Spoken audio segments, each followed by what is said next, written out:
Good morning, my people. My name is Tree Strongblood. I am St. Vincent and the Grenadines' favorite and most hated son, the diaspora. Much is my people. Today was another beautiful day for a protest. And I protested and I enjoyed every minute of the protest. Let me remind you, the front of my sign says, I don't want the white man's money. I don't want the white man's woman. I don't want the white man's friendship, and I don't want his fame. And the reverse of my sign says, white man, why have you re-enslaved the African American? As you know, after I finish protesting, it is always my joy to bring to you something from the Most High, something that He put upon my heart. And I will pick up from where I left off on Friday. On Friday, we learned that when the Caucasians made the entrance into this world's history, it was the fulfillment of the very first prophecy that was ever given. A prophecy that was dictated to the devil by the Most High God. This prophecy is found in Genesis chapter 3, verse 14, 15 and 16. Where the Most High had a dialogue there with Satan. He says,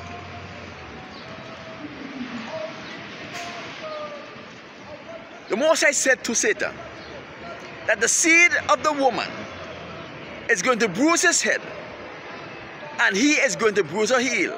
He also said that he is going to put enmity between the seeds of the woman and the seeds of the devil. He is going to put hostility between the seed of the woman and the seed of the devil. And remember, during this time that this prophecy was given, there were only two people on the earth. Those two people was Adam and his wife Eve. We also learned that in Genesis chapter 25 verse 25, that is in BC 2006, this prophecy came to pass, where Isaac's wife Rebecca gave birth to twins, Esau and Jacob. Esau was described as one who was red and hairy all over like a cloak. This was the perfect description of a Caucasian. And we also use references from the writings of the Caucasians in the Encyclopedia Britannica under the caption Jerusalem, subtitle Romans Rule. It says there that Herod, the king of Israel when Jesus was alive, was an Edomite. We also went over to Chabad.org, a publication of the Jews, and in that publication it was dealing with 14 facts you must know about Esau. And fact number 12. Fact number 12 says that Esau is the father of the Romans. And they accredited one of the dukes of Esau, Magdiel, which is found in Genesis chapter 36, as being the father of the Romans. My people, let us examine some more interesting thing about that prophecy. The prophecy says that the seed of the woman and the seed of Satan, there are going to be hostility between them. That means that when Esau was born, Esau was not the product of Rebecca's egg, because if he was the product of Rebecca's egg, then that means Esau would have also been the seed of the woman, as Jacob was.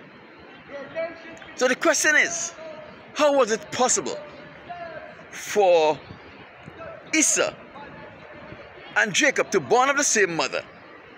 And as the Most High said to Rebecca when she inquired, how can they be two separate and distinct nations? How can they have two separate and distinct fathers? Because also remember that Jacob later had 12 sons and one daughter, with 4 wives. and they were one nation. So, another thing I wanted to realize that from since AD 70, the Caucasians took possession of all of the scriptures and they took it back to Rome. My people, salvation is too important a thing for the Most High to play hide and seek with it. The scriptures were written in plain, easy to understand language. Salvation was too important a thing for the Most High to complicate it for his people.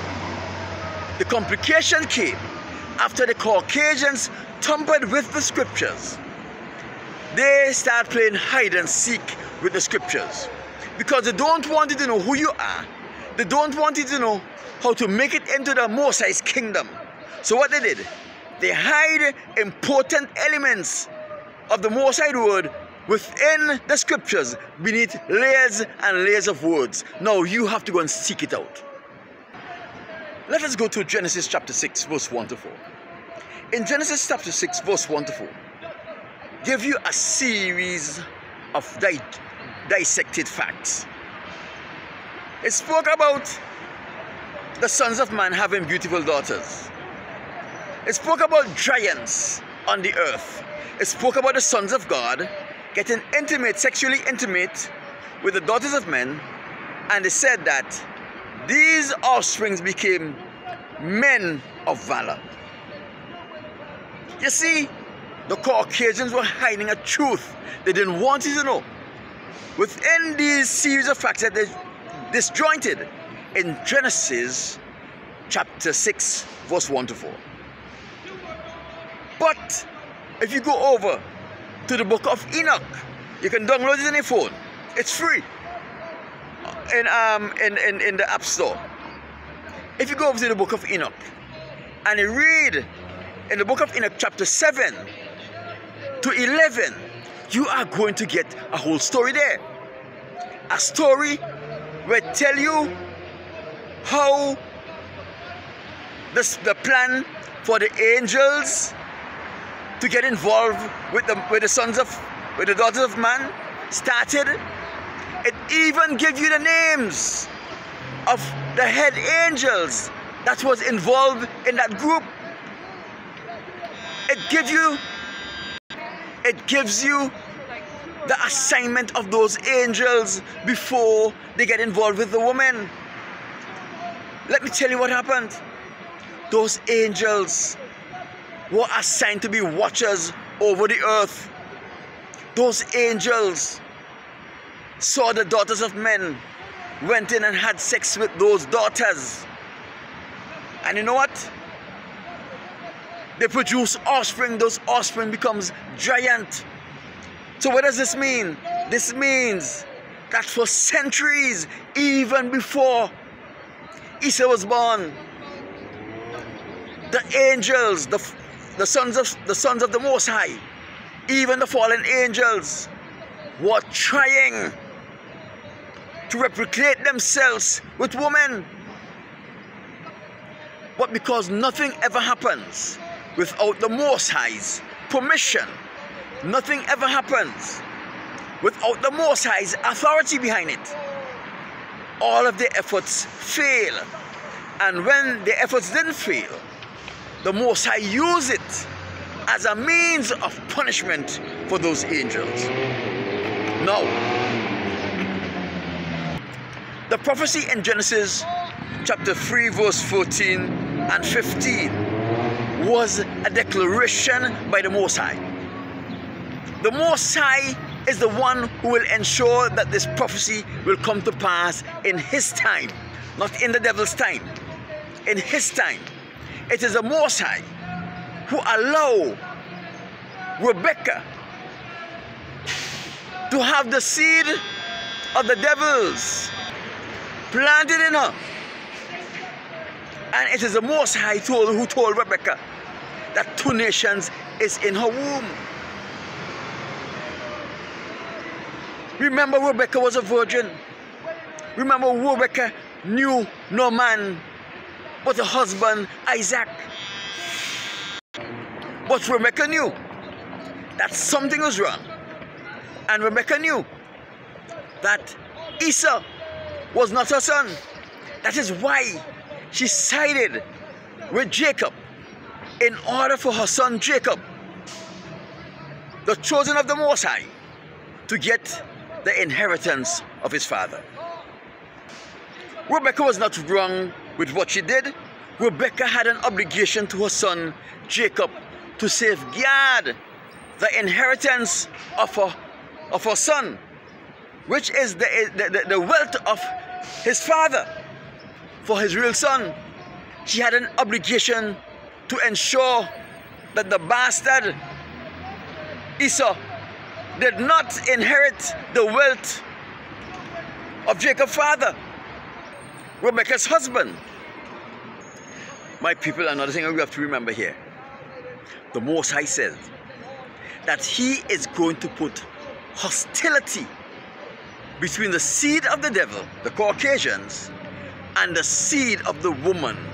The woman represents Israel, the Israelites, the descendants of the transatlantic slave trade.